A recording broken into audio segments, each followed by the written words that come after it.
A person who's anonymous says, when we do not have wudu, is it not permissible to touch the Quran, whether it's writing, the spaces between the lines, its margins, binding, the carrying strap attached to it, or the bag or box it is in? Can we pick it up and read it using a cloth on our hand as a barrier? This is an issue of dispute among scholars. Now, the origin of this dispute is a verse in the Quran, which all scholars say that it does not refer to the Quran. Yet you find it in so many copies, لا يمسه إلا المطهرون, that it is not to be touched except by those who were purified. And this is in Surah Al-Waqi'ah. And this ayah is referring to the preserved tablet. And the mutahharun, the purified, are the angels. So it has no reference to the Quran.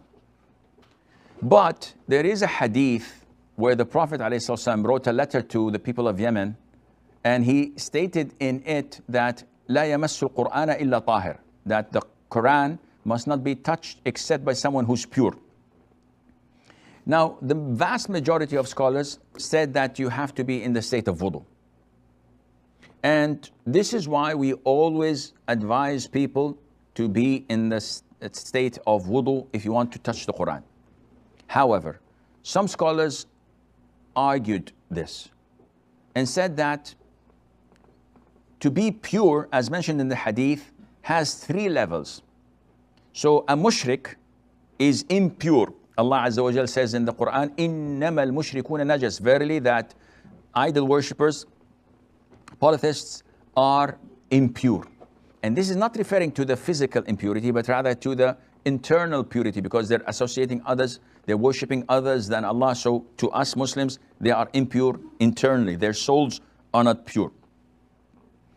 Others say a person who has a major ritual impurity, whether through ejaculation, intercourse, or menses, or postnatal bleeding, this person is considered to be impure. So he as well is not, or she, are not allowed to touch the Quran according to the hadith.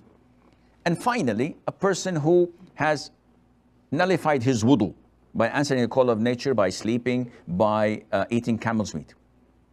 So which one do we say that the Prophet meant, alayhi salatu wasalam?